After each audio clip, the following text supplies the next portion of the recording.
My name is Sal Falk. I'm an editor and a director with the Barnacle, and I'll be your moderator for tonight's debate.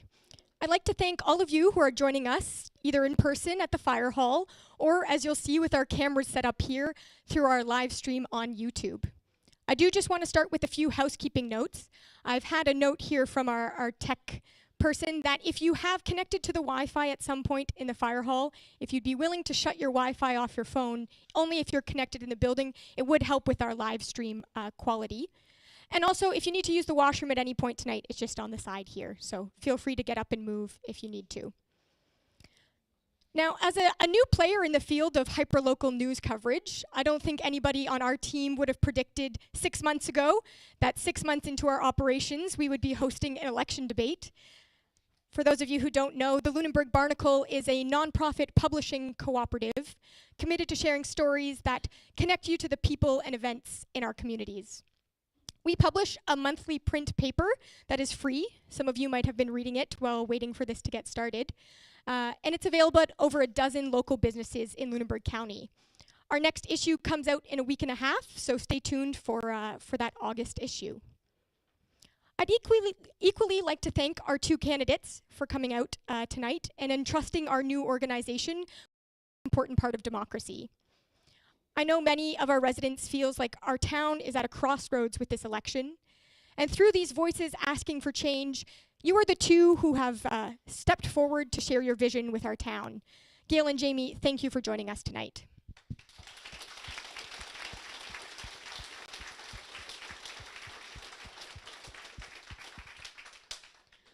Tonight, we are hosting this debate and entertaining a discussion on a mayoral election in Mi'kma'ki, the traditional unceded territory of the Mi'kmaq Nation.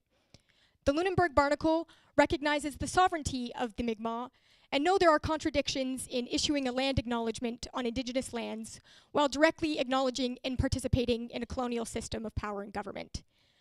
The Mi'kmaq have governed this land for millennia, and it was probably done in a way that is different from tonight, and we want to acknowledge that.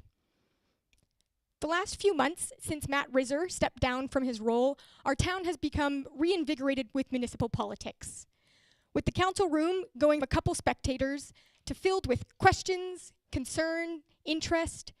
It feels apt that most of the questions we received for tonight's debate were about how these two candidates will react and engage with a captive audience. Why would they be the best person to serve this heightened moment for Lunenburg? I hope tonight we can help those undecided voters find common ground with a candidate and learn more about the nuances of these two people beyond the hot topic items that are dominating the discussion of this special election period. You may be only electing someone for a one-year period until the next regular election, but the evaluation made at this election can certainly determine much more than just the end of this council's term. While prepping for this debate, I was reading through our Municipal Government Act and some accompanying literature. A document that is shared with newly elected municipal officials writes, "An effective mayor provides leadership and direction, but does not infringe on council members' opinions and voting. The mayor is a political leader of council, is not the political leader of council, but rather a regular member with some additional responsibilities." I think this is important to keep in mind as we hear from the candidates' debate tonight. Come listen to their thoughts, experiences, opinions to see who will be effective at providing direction and ready to take on the responsibilities of leading the existing council. With that being said, let us move into the important part when candidates field questions from myself and later in the evening, those in the audience in person. The night will go as follows. Each candidate will get up to 5 minutes for an opening statement. The starter will be determined by a coin flip. 8 short predetermined questions will follow. These questions were received by the Barnacle directors through email, Facebook, Instagram, and in person, and were compiled into like categories. The 5 directors on our teams are the only ones who viewed and fielded these questions in preparation. They were then provided to the candidates yesterday morning so they could prepare a 2-minute answer. Questions were provided yesterday for 2 very pointed reasons. First of all, given it is a short period of preparation time, It would test candidates' abilities to read up on issues and form good, coherent opinions and answers, a useful skill for council meetings. Another reason to share some questions in advance is that some questions were submitted by people campaigning for either candidate, who may let the candidate know what questions they are submitting in advance. If we don't share the questions with candidates in advance, a then difficult question from one candidate's campaigner comes up, and the candidate who had been informed in advance will have an unfair advantage. We received more than 35 questions from the public. Of course, we do not have time to review all of those tonight. We will be publishing this week a story on our website, thebarnacle.ca, summarizing tonight's debate, as well as including the full list of questions that was received by the editors. The names and people associated will not be attached when we post those questions. After this period of 8 questions, we will then have time for about 3 questions from the public. When you came in, you had an opportunity to put your name down for a public question. When we reach this part of the evening, all names in the basket will be used to draw and to determine who will get to share their question tonight. These questions must be directed to both candidates. And if you have not yet signed up but would like to be entered into the basket for a question, you can come up and do so now with Carmen and have your name in the draw. The night will then end with closing statements, done in the opposite order from the opening statements. This format and what we've determined to do here tonight was passed along and agreed to before tonight, and the candidates are well aware of the rules. I would now like to invite up Barnacle Editor-in-Chief Jesse Ward to flip, of course, the dime to determine the first speaker. Heads, Gales will go first. Tails, Jamie will go first. I was hoping it would be the blue nose, but it's heads. Gale, you're up. Not for political reasons, just the blue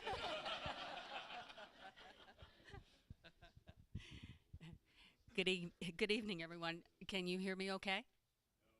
No? Okay.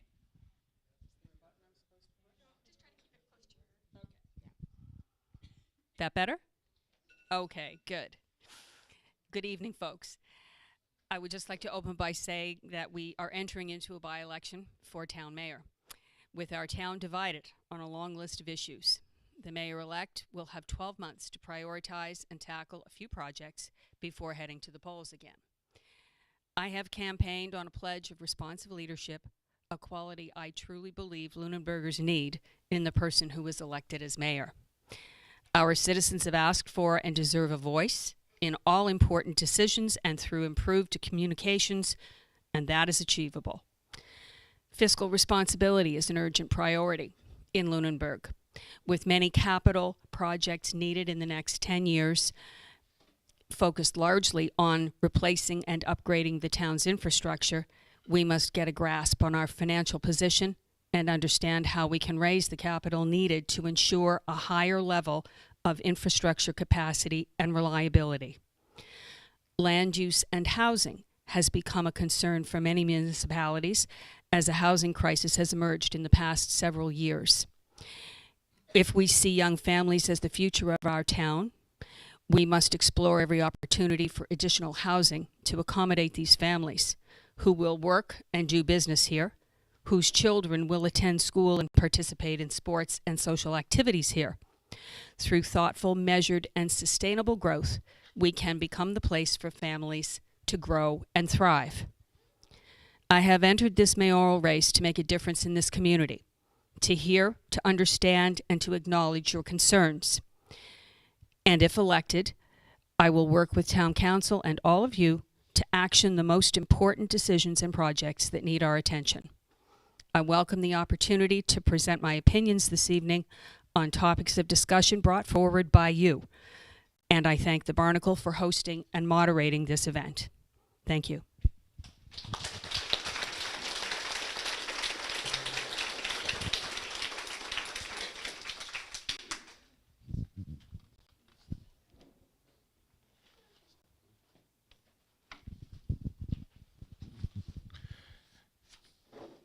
Good evening, everyone.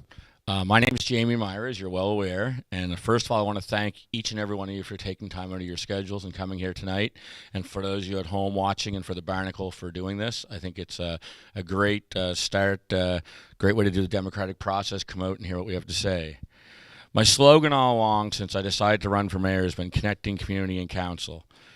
And the other slogan that I have on the back of my shirt is together everyone achieves more.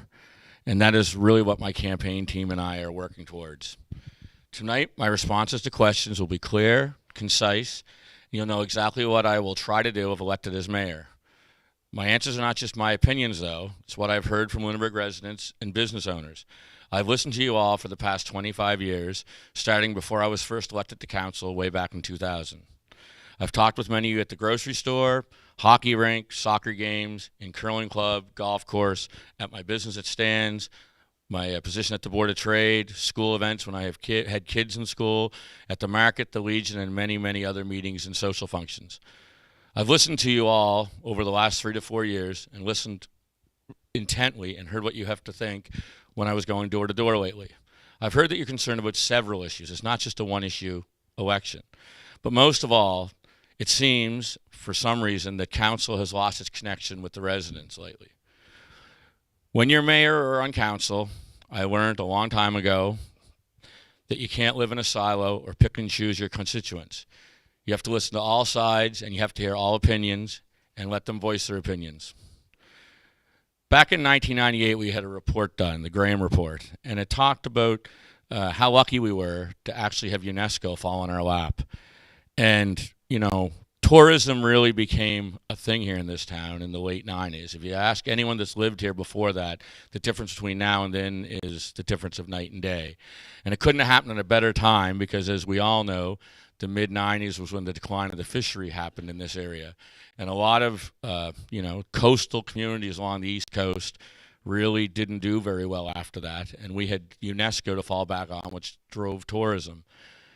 I still think that year-round business and year-round residents are the most important in the town because that's what makes your community thrive year-round. They're firefighters, they join your legions, they join your curling clubs. You need those people year-round. But we have to accept the fact that tourism is a very big player in the game right now in Lunenburg. We saw something happen that we never saw coming 3 years ago, and it was the pandemic. This brought many, many new people to this town. They came here for a number of reasons. One, we were safe. Two, they loved the town and the area. And three, believe it or not, to us locals, they could actually afford to live here, and they couldn't afford to live elsewhere at that time. So they moved here, and they now call this home. With those new people, and it became evident that they really want to give back. They want to be involved in the community. They actually come to council meetings. When I served 12 years ago, if we had 4 people at a council meeting, we got excited, right? Now you fill the town chambers, so I think that's great. You know, the big thing is development is the big topic, it seems. We need development, but development takes time to do it right, and we need to hear from the people of the community before any development is approved moving forward. And the only thing I can tell you, because I can't do anything on my own, if I get elected as mayor, I'll try to work diligently with the current council and senior staff of the town to hear what you have to say. I think that before we listen to any developer talk about Blockhouse Hill, I think that this council and its staff have to meet with the citizens and lay things on the table. That's the first thing I'll tell you. I say that door to door. Secondly, I hear a lot about finances. I'd just like to say one of the reasons I'm running is because I believe we have financial trouble. I think all municipal units have financial trouble. But we are the envy of most small towns in Atlantic Canada. We have one of the highest assessment increases in Atlantic Canada over the last 3 years, and that's going to continue for another 2 to 3 because the assessment board's always 2 to 3 years behind when they catch up. So we're going to keep getting some income rolling in. So I think that this year, for example, I was very concerned when I presented to the budget and it was ignored. So that's probably my TSN turning point. I decided to run for council when I presented facts and figures at a council meeting at the budget, and it seemed to be ignored. We have seniors and families right now penny pinching, And the least anyone's taxes would have went up this past year was 8%, because that was the cap. Most people's taxes went up at least 20%. So I think that we have to work together, hear what the people have to say, and move forward in the right manner. Infrastructure needs to be looked after, but infrastructure has to be done in the right manner, slow, and how we can afford to do it. And quite frankly, you'll hear later on, but most infrastructure gets done in a three-way split. That's always been the way, and it's like that no matter the size of any municipality. So that's how most of your capital infrastructure will get done. We heard a lot about housing. We hear housing every time we go to a door this last week or two. And housing is something that we have to work with. But we have to work in a way that we don't sell off all our town lands as well. We have to work with different levels of government, different nonprofit organizations, and we have to take examples that have been done in other areas of the world and go from there. Again, what I'm hearing door to door is people feel they've been disconnected for whatever reason. And the only thing I can really promise is I will try to bring back the community and council together and connect us all in a positive manner.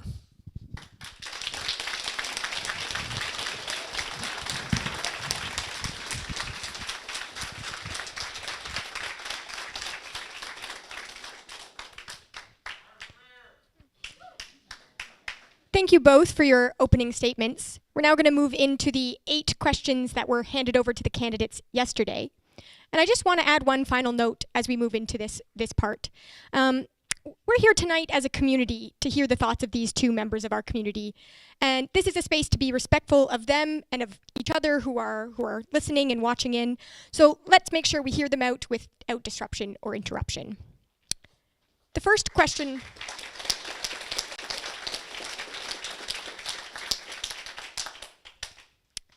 First question. Canada is in the midst of a housing crisis, and municipalities are on the front lines. Housing is more than just a roof over your head, but a place to foster a sense of safety, belonging, and economic opportunity. Yet across Canada, safe and affordable housing options are dwindling. This makes it harder for communities to retain residents and attract new businesses, something we are seeing with the effects of the tourist season year after year. Housing is not considered under the jurisdiction of municipal governments, but there is more and more a demand for collaboration between all levels of government to solve the crisis. What role do you see the town of Lunenburg playing in supporting housing efforts and action plans, and how would you ensure council carries out that role? We will start with Jamie. As I said earlier, housing is very important to myself and my team. And I feel municipalities have a responsibility to help, and collaboration is definitely required. One of the things that I feel Lunenburg could do a better effort of is support housing initiatives that have the ability to access federal and provincial grants to buy property in our community and work with them to hand that property over at subsidized means. We've been working with a nonprofit group, SODA, lately, and they've given us some great ideas. You have to look at the existing properties for sale in town and identify what ways to work with the non-for-profits to create housing on some of those properties maybe.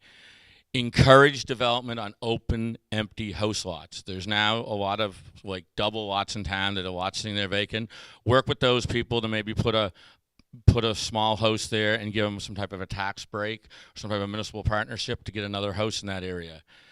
The other thing is have first right of refusal for any multi-unit buildings that are for sale to be offered to local nonprofits. So if there's a multi-unit building in Salem, Lunenburg, maybe the municipality works with other levels of government to hand it over to a nonprofit. We really have to look at short-term rentals and try to convert as many of those into long-term rentals as quick as possible. I'm not sure how easy that is, but Halifax and Yarmouth have taken a serious approach to that, and other jurisdictions in Canada have definitely looked at that. So I think that's one of the areas we have to look at. We can do some land banking, tax breaks, and prioritize development agreements that are affordable housing focused. That's some of the options. But another crisis that we're facing when it comes to housing, currently, Harborview Haven is in the midst of being rebuilt, and this is real. It's not a rumor. It's not a story. It's going to be rebuilt. So if I get elected, I'd like to work with the board of Harborview Haven to make sure it's rebuilt in Lunenburg. Thank you.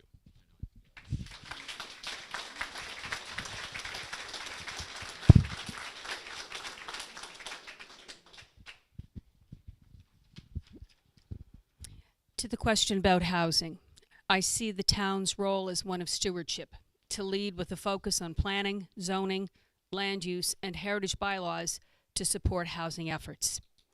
The town of Lunenburg is responsible to implement comprehensive and reasonable regulations and to provide servicing for housing. This includes domestic water, storm wastewater, and sewer, as well as electricity, roadways, waste removal, fire, and policing services. It should be supportive of innovative solutions for housing, looking to assist with repurposing of existing buildings in Lunenburg as short and long-term housing units, and provide guidance for new types of construction. An example of the innovative solutions for housing an example of the innovative solutions approach is a project I am involved with for repurposing a portion of Zion Lutheran Church as affordable and accessible housing units. Our redevelopment committee is exploring options in response to feedback received at our 2022 community roundtable discussion. There is also a role for the town to play in expanded essential services needed with an increased inventory of housing. Daycare, schools, medical facilities, and healthcare staffing, as well as transportation options, must be considered, even though, like housing, not all of these items are the responsibility of the municipal government. This is a complicated and urgent issue which needs focus and community engagement, and I have considerable relevant experience in this sector to help facilitate discussion. Thank you.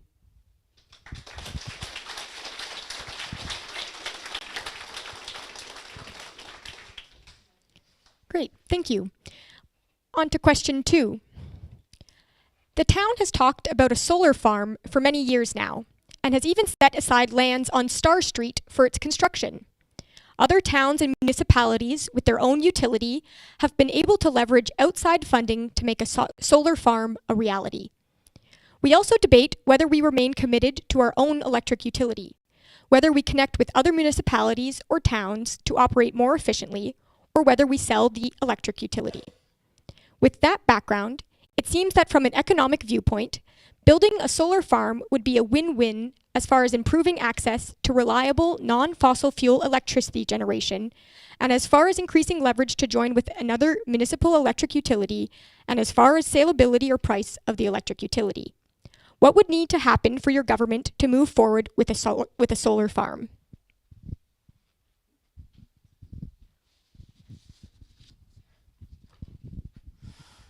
I strongly believe that a shift away from electric power generated by fossil fuels is necessary, and as mayor, I would be interested in exploring options and opportunities. In February 2023, Council approved a budget item for design work related to installation of solar panels at the wastewater treatment plant on Star Street, and we await the results. In the meantime, working with the system we have, we are facing an estimated $15 million to address deferred maintenance, updates and upgrades, and plans for expansion of services. All at the same time, we're renewing a contract with Nova Scotia Power. The recent report on the town's electric utility presented 3 options for moving forward. 1, to sell it outright. 2, to retain it and continue using Nova Scotia Power equipment and resources for maintenance. Or 3rd, to retain it and invest in town of Lunenburg equipment and resources. More information is needed to choose the best option. Once the priority decision is made about how to move forward with the town's electric utility, and then look to the successes of other towns and municipalities to help us build strategic partnerships and to source external funding opportunities for solar and other renewable energy options.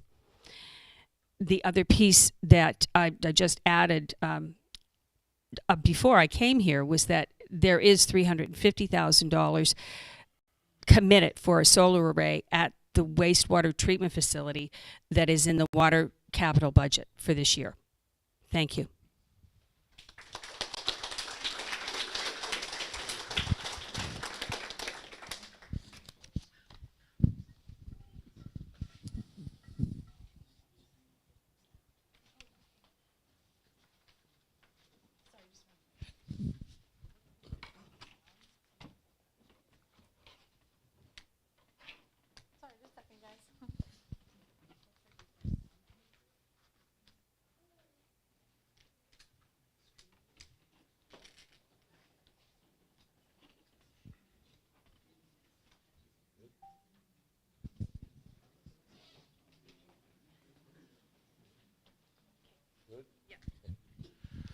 So the whole solar panel question, solar farm question, and this is a really difficult one to answer because of the situation we're in with our electric utility. Without knowing all the ins and outs of the current infrastructure that's needing moving forward, it's a real hard one to answer. But with the experience I had serving 10 years on the town's electrical committee back in the early 2000s, I certainly understand and realize the solutions and answers to this problem are not going to be easy. I attended the electrical study back in April that the town presented, and I was actually happy to hear them say that they felt we could possibly retain our own utility moving forward, and we could fund that capital needed through the utility itself, so it wouldn't impact our borrowing problems. So personally, that would be my number one choice. But again, I also realize and understand the difficulties it is of staffing that facility and keeping it going. We had trouble back in 2012, so why we wouldn't have trouble in 2023, I'm not sure. So what one of the recommendations was to hire an electrical engineer to be in charge of the whole utility on a 2-year contract roughly. During that 2-year period, the individual would work with our neighboring electric utilities like Riverport and Mahone Bay and Berwick and try to work on a partnership basis to see if that'll work out. In the meantime, in the same report, try to find out if they can find appropriate staff for that department.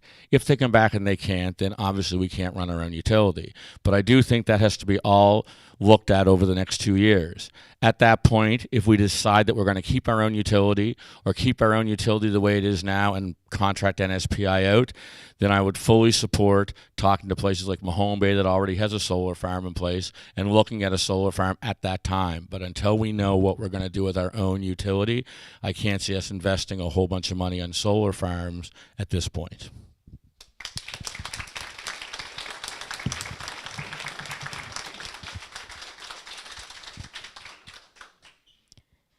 Great, thank you. Our next question. On March 22nd, 2023, the International Affairs team of Parks Canada's Indigenous Affairs and Cultural Heritage Directorate invited the town of Lunenburg to submit a state of conservation report for Old Town Lunenburg. 5 urgent threats were highlighted in the report, including the degradation of the civic bloc, lack of inclusivity, and climate threats. How do you plan to address the worrying issues identified in the 2023 State of Conservation Report, particularly if federal support does not materialize?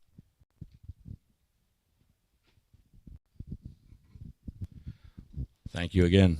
Well, climate threats are definitely a major concern, and as the climate crisis continues to evolve and change each year, we need to understand the risks.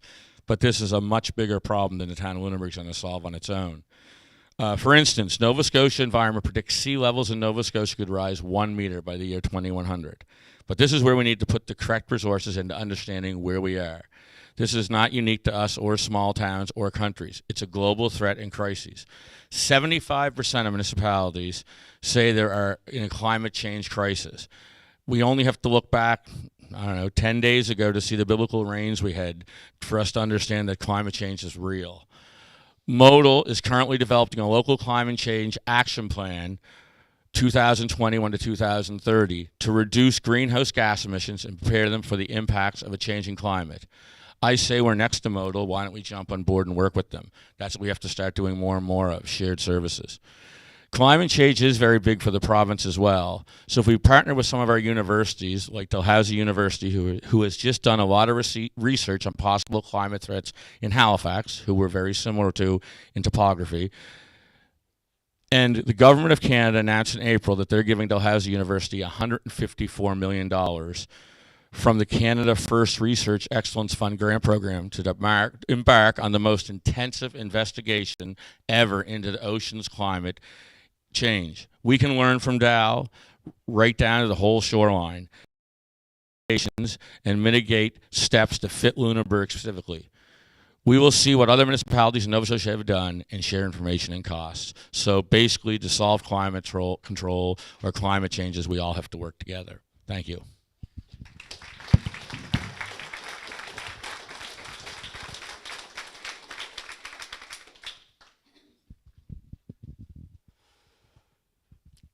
I agree that our UNESCO designation as a World Heritage Site is a prestigious recognition of which we can be proud. As a small town with limited resources and a long list of responsibilities, we need to make this work without it being detrimental to our financial well-being. Addressing 3 of the 5 urgent threats, the degradation of the civic blocks and public buildings is a result of deferred maintenance, and that is noteworthy that work is currently being done on roads and sidewalks in the Old Town District. The restoration of Town Hall and capital improvements on the Fire Hall and the armories may require financial assistance through external funding sources, including the provincial and federal governments through culture and heritage funding programs. Regulation and management for maintenance, restoration, and renewal of the buildings in the Old Town District within the framework of the UNESCO designation is in place with our heritage bylaws. We should also look to UNESCO for guidance as we plan for the measured growth of the town while respecting our heritage values.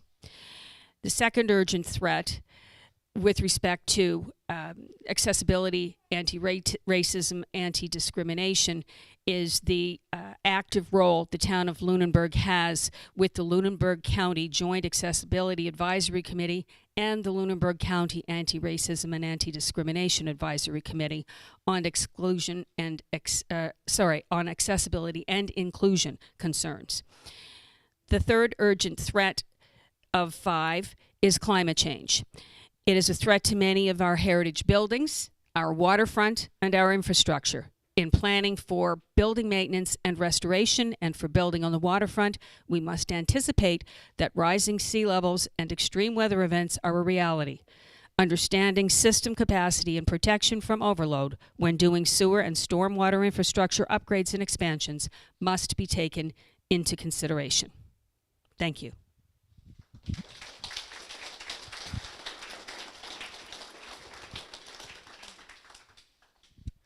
How are people doing out there? Still okay. Wonderful. We're going to move on to question 4 then. Council voted in June to spend $151,000 to pursue a design for a potential residential development over 11 acres of Lunenburg's Blockhouse Hill. This vote came after Council had already formally received a petition with 679 signatures from residents of the town who agreed with the following statement. We, the residents of the town of Lunenburg, Nova Scotia, ask that the town council stop the process to sell and develop the lands on Blockhouse Hill until the town establishes that a majority of the town of Lunenburg residents support the sale and development of the land. Council's current plan is to hold public consultation sessions on the designs once they are ready this fall, and submit designs to Parks Canada to get their judgment on whether developing this design could affect the UNESCO World Heritage Site designation of Old Town Lunenburg. If you become mayor, it will be shortly before the designs are received. How do you believe the town should best handle the issue of potential development on Blockhouse Hill? Thank you. In the quoted statement requesting the town council stop the process to sell and develop lands on Blockhouse Hill, we should be clear the town council is not currently engaged in a process to sell the lands on Blockhouse Hill. It is exploring opportunities for housing in response to a housing crisis. It solicited tenders from multiple design professionals for concepts to present to its citizens for input. A contract was awarded and we are awaiting its completion. This accommodates people having their say, and as mayor, I look forward to those interactions. Only with that level of collaboration and communication can town council make informed and intentional decisions about whether or not to proceed beyond design concepts. The other consideration is, of course, obtaining timely information through Parks Canada and UNESCO with respect to whether designs presented work within the designation's framework. If the Blockhouse Hill, King Street, or other housing developments in Old Town District go ahead, the town's role becomes one of regulation and management through zoning and responsible planning activities, including covenants and controls with respect to future residential developments. Thank you.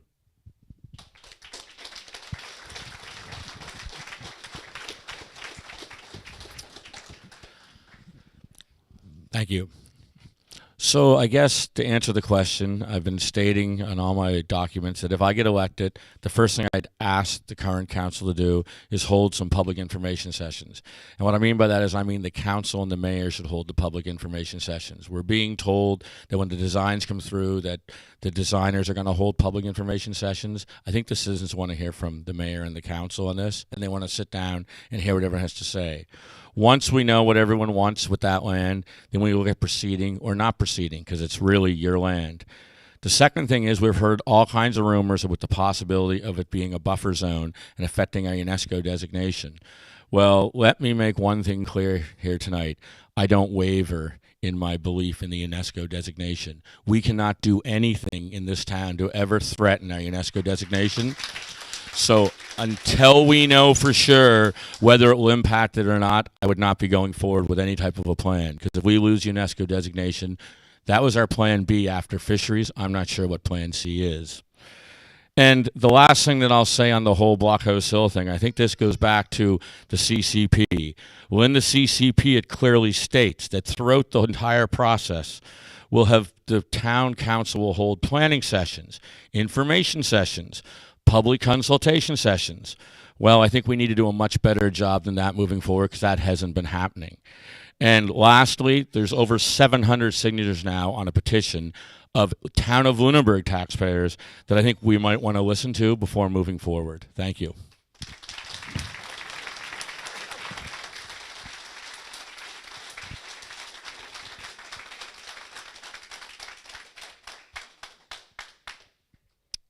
Okay, moving on.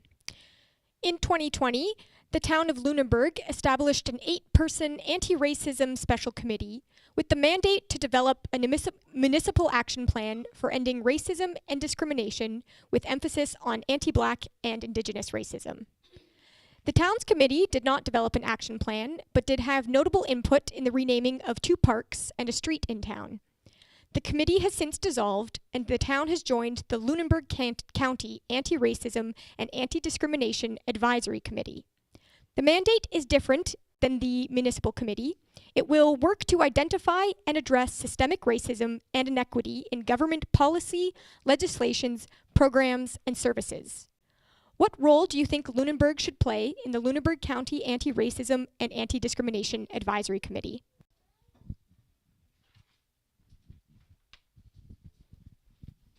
Thank you. To give more context, the role of the committee would be to advise the elected bodies of the town of Lunenburg, Model, Chester, Bridgewater, and Mahone Bay on how to lead and support anti-racism and anti-discrimination initiatives and how to promote equity, diversity, and inclusion in our municipalities. Simply, the role that Lunenburg can play is this. Lunenburg would fulfill its commitment and play an active role in the Lunenburg County Anti-Racism and Anti-Discrimination Committee. As Mayor of Lunenburg, I'd like to welcome their input in revising policies, programs, and services in Lunenburg and the surrounding area. That doesn't mean that Lunenburg would take our eyes off dealing with our own policies, legislation or programs, hiring practices, or services to eliminate systematic racism in our community and community members. It remains the town's duty to ensure that the town does not offend human rights or constitutional laws. As a member of the committee, I think the town of Lunenburg should expect a report annually, because they are paying, I think, $25,000 towards that report, and we'd go from there. And I guess the question on Cornwallis Street, well, this has been going on for a long time. I think the vote was supposed to be in by February 15th, and we're still waiting. So I think what I'd do if I was elected as mayor is I'd revisit the Cornwallis Street renaming to ensure the indigenous community had adequate input into the renaming. The entire purpose of a name change was to remove the name and history of Cornwallis. We may need to begin anew with a community-led process to heal the rifts that developed over the failed process. My plan as mayor is to immediately contact and invite the chief of the Acadia Band, Chief Robinson, to meet with myself and council and establish a new framework which to address the Cornwallis Street issue. That's it, because I'm out of time.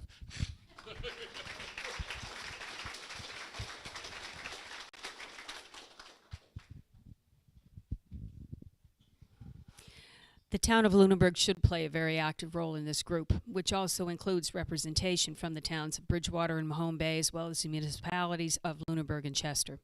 We acknowledge our history and must promote the need for reconciliation. We already enjoy a richly diverse and unique demographic in Lunenburg County, and with the ongoing twinning of Highway 103 making the commute to Halifax more convenient, as well as the ability of folks to work remotely, we are likely to see more newcomers. As a high-profile community, Lunenburg must recognize that we have work to do on mending fences with respect to anti-racism and anti-discrimination, and should embrace all new opportunities for inclusion as we welcome newcomers to our region. It is also positive that we are collaborating with other communities on this and accessibility concerns.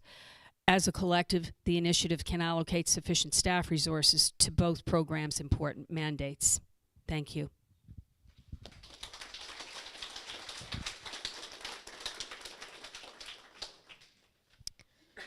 Okay, we're on to the sixth question this evening.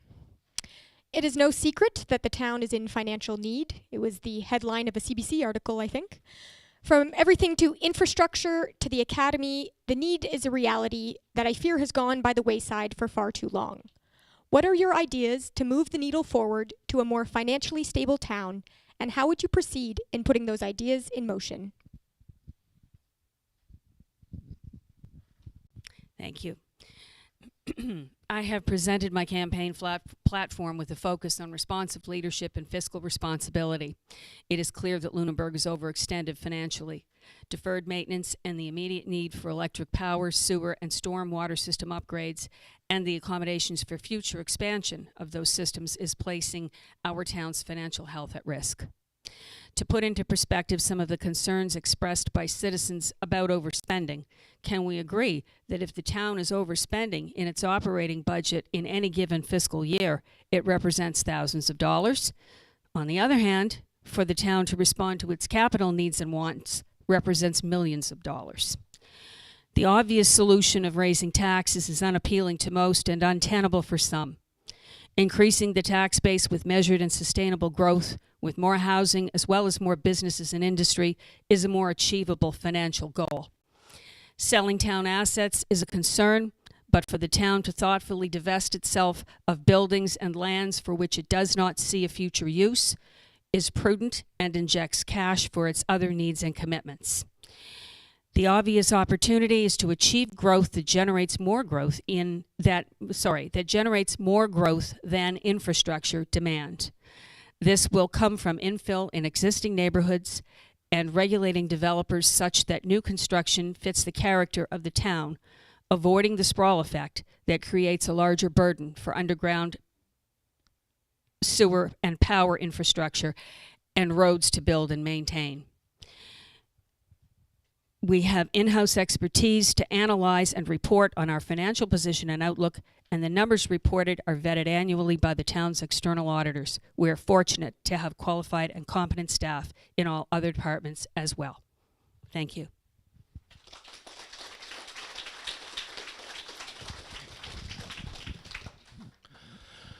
I guess when I read this question, quite frankly, I didn't really see it as a question, as more of a statement. I just want to start by saying that I personally feel that no council in the past, before this current council, has ever put finance and infrastructure by the wayside. To actually say that and say it repeatedly like some do is disrespectful and wrong to all former councillors and mayors that served before any of us have. If elected, I'll do what we did for 12 years when I was on before, and that was look at things on a priority basis and rank them. Then we do a proper project management schedule. We apply for levels of funding, and we do the work needed. We also, our tax base is increasing rapidly because of the rapid sales we are seeing in Lunenburg. Lunenburg is one of the highest real estate market communities in Atlantic Canada. Our assessments alone last year, even with the cap, went up on an average of 20% in tax revenue. That's 20% more money than we had the year before. Our deed transfer tax is getting close to $1 million, and those numbers will continue the next 2 or 3 years as the assessment numbers are always 2 to 3 years behind. And we do need to fix a lot of our infrastructure, but we need real numbers, we need real reports and real figures in front of us. Not the report we saw a month and a half ago, numbers between 10 and $15 million. Well, between 10 and 15, 5 million to me is a big number, so we need more accurate numbers and more detailed reports. And I'll go back to what I said at the budget. In 2012, we had an electric utility and we had 32 staff. In 2023, we have no electric utility and we have 43 staff. Some of the departments had upwards of a 60% increase in their budget this year. So anyone that's ever been in business or looked at business knows those large increases in budgets are not attainable, and we will not survive if we keep going. So we have to take a longer and harder look at our budgets each and every year.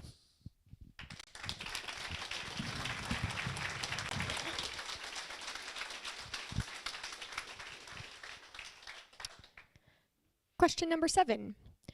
The recent results of a Lunenburg Academy Foundation feasibility study determined that the LAF is not currently in a financial position to take on ownership of the Lunenburg Academy National Historic Site. Given these findings, what solutions would you provide as Mayor of Lunenburg to ensure the long-term viability of this iconic landmark for future generations?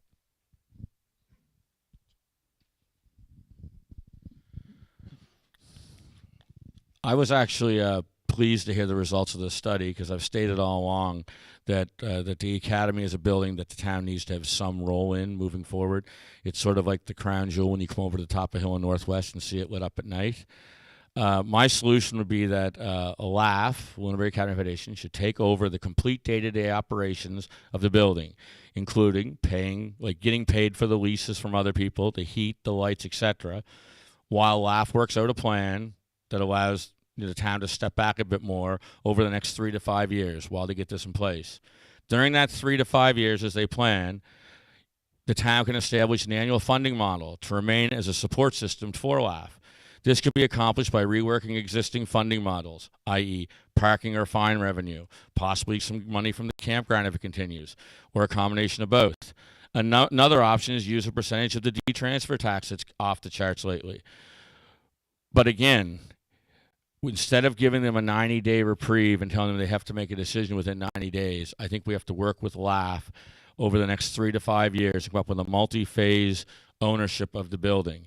And even when that happens, and even when LAF is hopefully able to take that building over in its entirety, I still think that when major capital projects need to be done in that building, it becomes a provincial, federal, town, and LAF responsibility. There's no way a volunteer nonprofit association would be able to do that on their own. And again, the federal government and the provincial government have a responsibility to help us maintain that building as well. Thank you.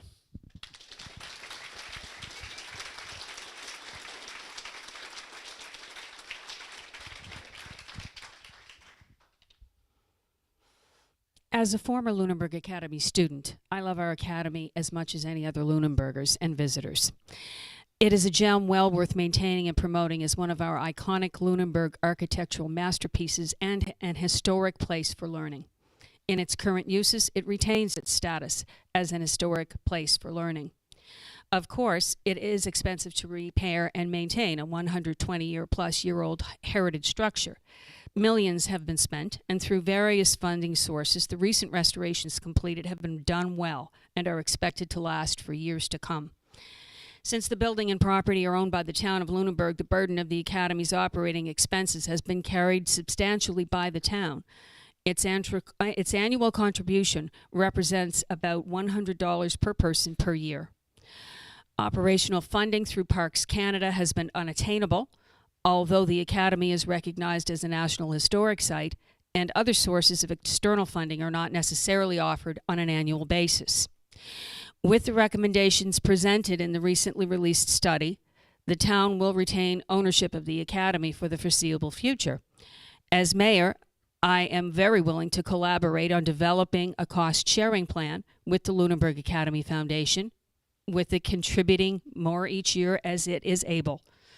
In the long term, if the foundation wants to look at assuming ownership in partnership with the town, that would seem to be a reasonable approach.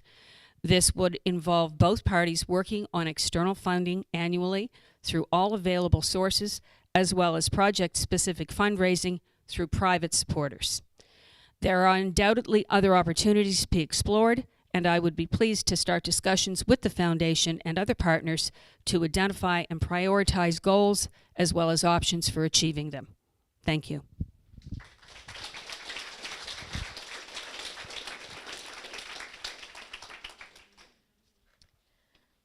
We're now on to our eighth and final predetermined question of the evening. Do you support the new municipal planning strategy and land use bylaw, or will you impose new restrictions on building housing in town? If you intend to impose restrictions, how will you ensure they won't drive up costs?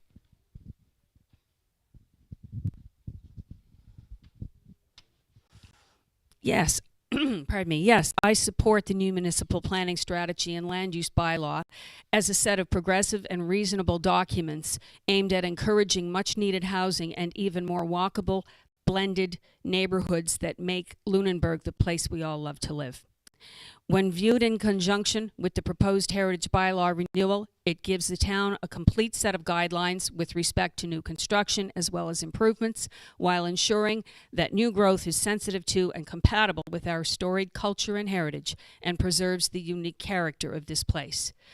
The opportunity for revisions, if needed, will arise with the upcoming 2-year review of the municipal planning strategy and land use bylaw, and further, it will be subject to ongoing 5-year reviews. Imposing restrictions on building housing in Lunenburg, viewed in the context of zoning and planning, should not be required. And further, to do so, we run the risk of becoming an exclusionary community where infrastructure costs per household would make Lunenburg largely unaffordable. The loss with that is the people from all walks of life who have worked together to form the close community we have here. Thank you.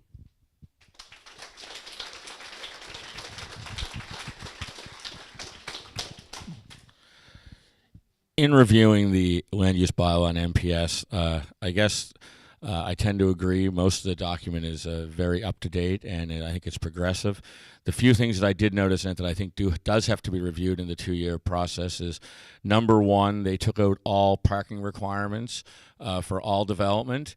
I think that works in big cities and big urban centers that have a viable transit system, but to take out all parking requirements completely from any development, I think right now in our town just doesn't make sense. And I'm not saying that if it's 10 units, you need 10 parking spots, but I think a percentage base, 20, 30% would help.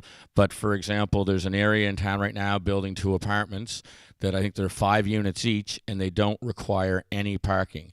The area that's the build is actually on is almost out of town, so you can almost be guaranteed anyone that lives in that area will have a car. You basically have to have a car almost nowadays in rural Canada to get around and survive. So until we have a viable transit system between other municipal units and ourselves, I can't see that part of the land use bylaw being left in there. So hopefully in the review that's looked at and gets taken out, because I think that's going to create all kinds of problems for snow removal, fires and emergencies. It's just not going to be functional at this time. And like I said, besides that, I've reviewed the document on 2 or 3 times now, and it looks like a very progressive and a positive document, and it is a way to get development started in town. It's a lot less restrictive than it was before, but maybe a bit more public input as well in the next 2-year review, because a lot of this was passed while all of us were locked in our basements. So maybe to have some more public input might be nice. Thank you.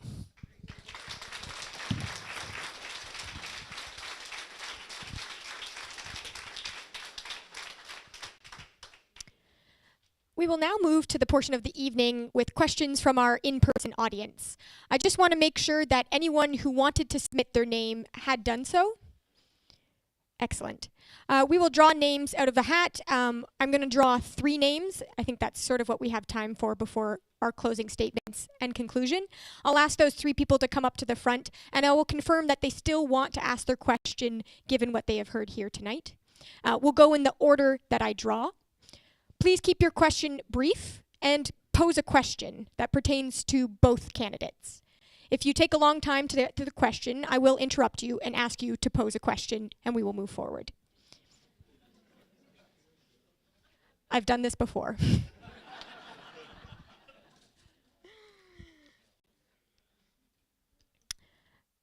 First up, Casey DeLong.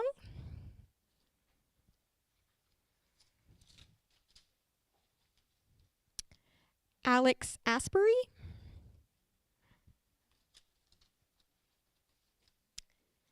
And Carl Martin. Yeah, if the three of you could come up, stand up here, I'll pass you the mic from here so that our live stream can capture you.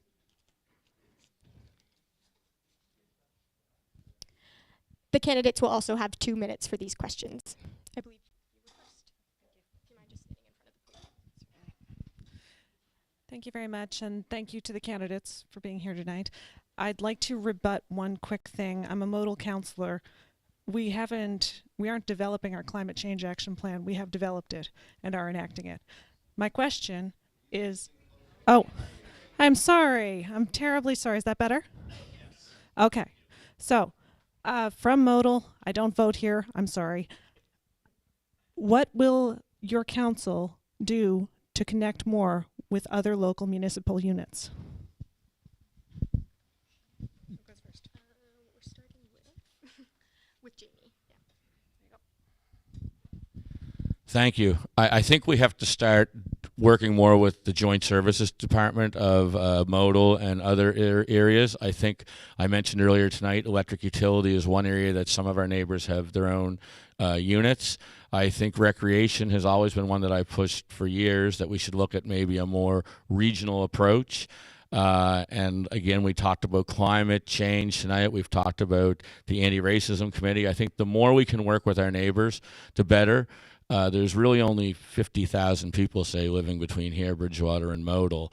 So, and we have a lot of elected officials. So I think if we worked a bit better together and a bit more in cost sharing, it would be better for all of us. The fire service has probably the greatest program going. It's called mutual aid. And that's why every town can afford a fire department, because there's not many towns that can afford everything you absolutely need if you have a structure fire. But with mutual aid, they have 10 or 12 departments within a phone call away, and they work as one. And I think that most municipal units have to take more, I guess, learn more from that approach and do more shared services and regional things moving forward.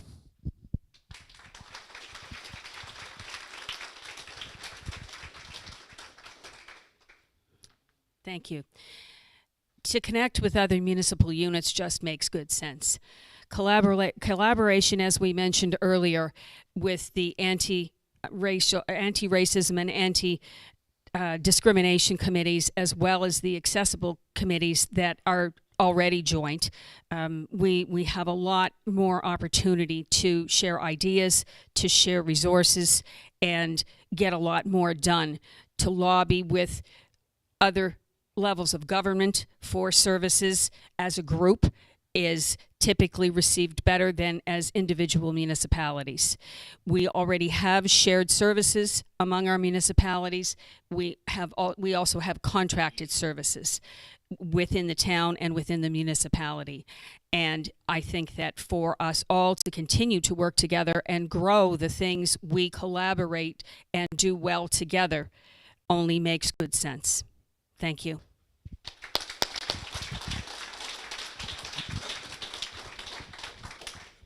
Good evening. My question had to do with the situation up at Blockhouse, and I'm satisfied with what the candidates answered, so I'm going to pass this on.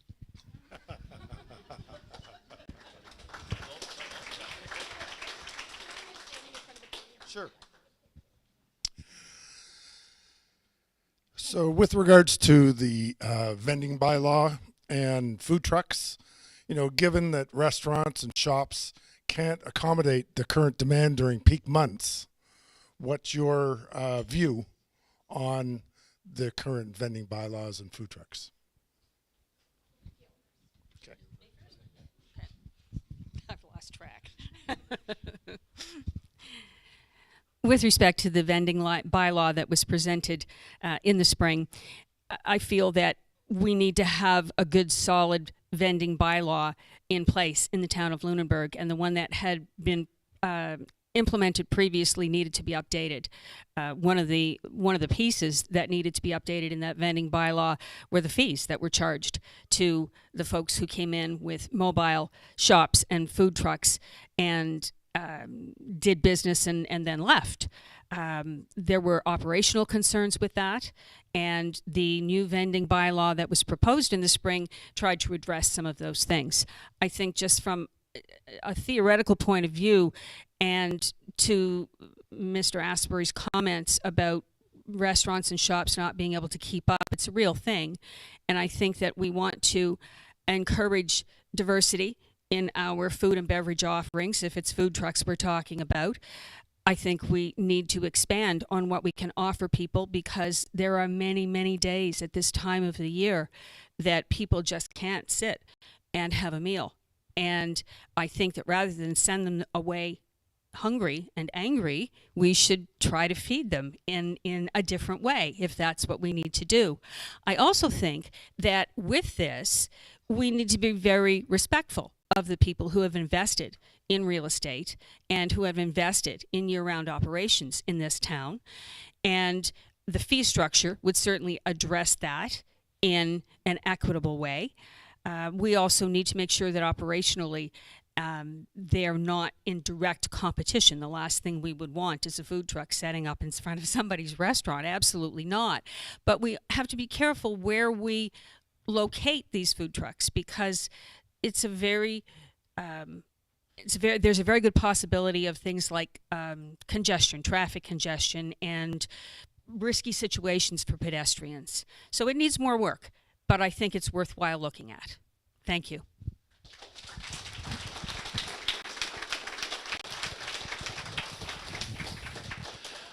Well, the food truck issue was a very hot topic, I guess, back around April of this past year, and I do agree that I'm certainly not opposed to food trucks. I don't think most of the business communities are opposed to food trucks or whatever truck they are, vending trucks, I guess. The thing is, the bylaw that was presented in April just lacked any communication with the current business owners, with the current business association at the time. It was done sort of on their own. In fact, at the public meeting that was held in April, I watched it from Zoom because I wasn't able to attend. Even some of the people around our council table were questioning where some of the fees came from, where some of the locations came from, and whatever. So I do believe that there's a need and a place for food trucks or vending trucks within the community. But I think we have to sit down with our business community. We have to sit down with a whole bunch of people, staff, council, and work on a bylaw that can be, I guess, can work for everybody. And the other thing is the fee structure was what really shocked everybody. One of the things that really shocked everybody in April. It was, I think, $350 for 6 months. So when people spend hundreds of thousands of dollars on capital infrastructure on Montague Street, for example, for restaurants, and hire 20 people and pay whatever, the $350 fee might have wanted to be a bit higher, and they might have been accepted a bit easier. Even one of the girls that were hoping to have a food truck in town said when she saw the bylaw the way it was written was never going to pass that way. She was upset. So yes, I think we need food trucks, but I think we all have to work together to come up with some kind of vending bylaw that can work for everybody.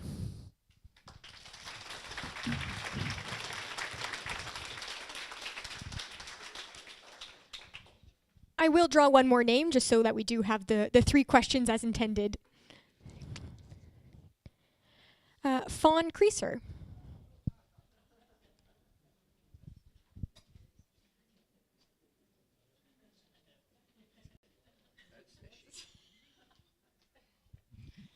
That's pretty funny. Thank you both for being here. My question is around economic development. You are both involved with the Board of Trade. And actually, I'm interested in a Plan C. So as mayor, how would you both help to attract new jobs and also create a more competitive business environment in Lunenburg?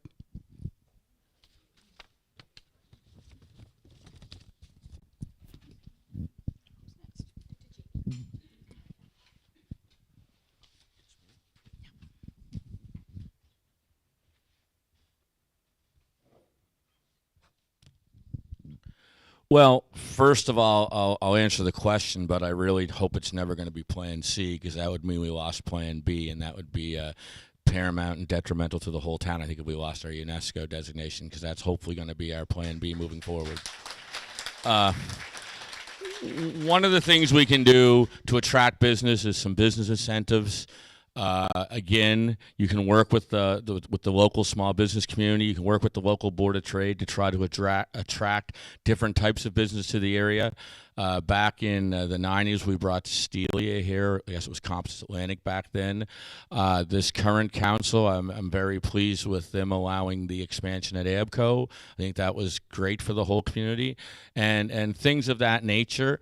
But once again, we're a small rural town of 4 square kilometers, so we can do some business incentives. We can make it easier to set up shop in Lunenburg. We can all work together to get people here and help them when they get here, because a lot of things we hear at the Board of Trade is, well, I wanted to get a permit for my hot dog store or whatever, restaurant, and it was like 8 weeks to get this and 6 weeks to get that, and a lot of times it's nobody's fault. They didn't know where to turn. So I think if we set up more of a package that you could present to businesses when they wanted to come here, help them through the system, maybe the business association takes them to town hall and introduces them to the building guy, the heritage guy, the fire marshal, all those things. I think basically just being a helpful hand and maybe firing some business incentives into them for their first year or two. That's about all I have to say.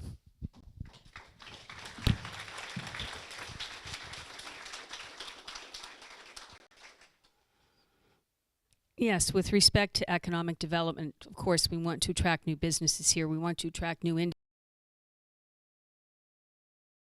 Of numerous ideas of how to attract them, and I think that to start, some of the references we made to our land use bylaws, some of the references we made to housing and other infrastructure concerns, I think we clearly need to have our ducks in a row when talking to new businesses and new companies about coming here. The option of tax incentives that Mr. Myra mentioned is certainly an option. And I think that we need to just collaborate with others in our area for perhaps companies that wish to expand operations. And we have to look globally at the opportunities, at funding opportunities for new businesses, etc. Then it's not just a town's responsibility, but certainly we have people on staff who are very capable of going out and finding those opportunities, and I think that we should encourage that. Thank you.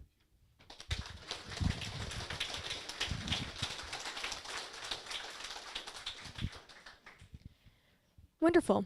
Thank you to everyone who submitted a question and who shared this evening. We are going to move into the closing statement portion, which will go in the opposite order of our introductions. So I believe that means we're starting with Gale.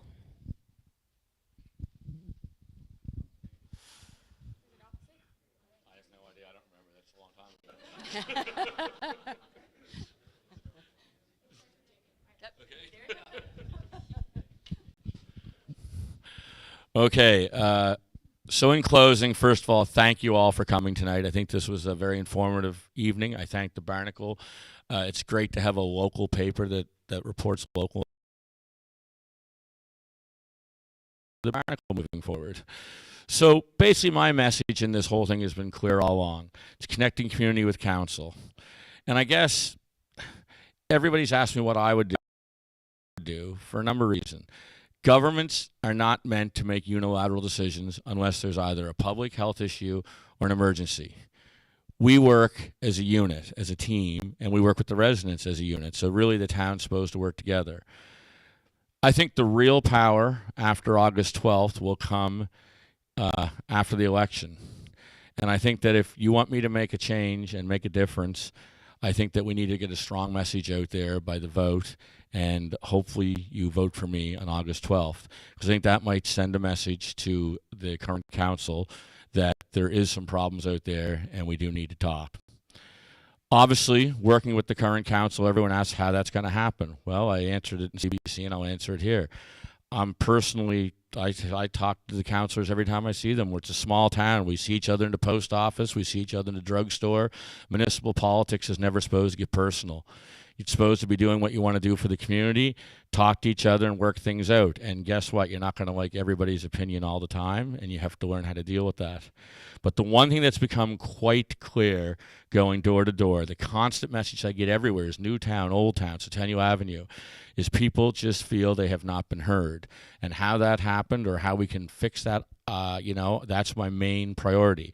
And in order to do that, I have to work with the current council to get there and the staff. And I think we can do it. There's been many situations lately that has come up that I think we can either halt, change, pause, or continue to grow and continue to move forward. Who knows what the people want until we actually hear from the people personally, because we haven't heard from them yet. So let's wait and hear what the people want to say and want to do, and then move forward on that level. And then lastly, the only thing I promise, and I've listened and I promise that as the short-term mayor, I'll revisit these decisions and try to take a look at them and try to get the council back at the table to talk about them. And I will bring engagement and your voices, not my own opinions, but your voices to the office of mayor each and every day. I want residents to be less anxious about the future of our town. I want them to feel that this is their town, because it is your town. It's not my town. It's not council's town. It's the residents and taxpayers' towns.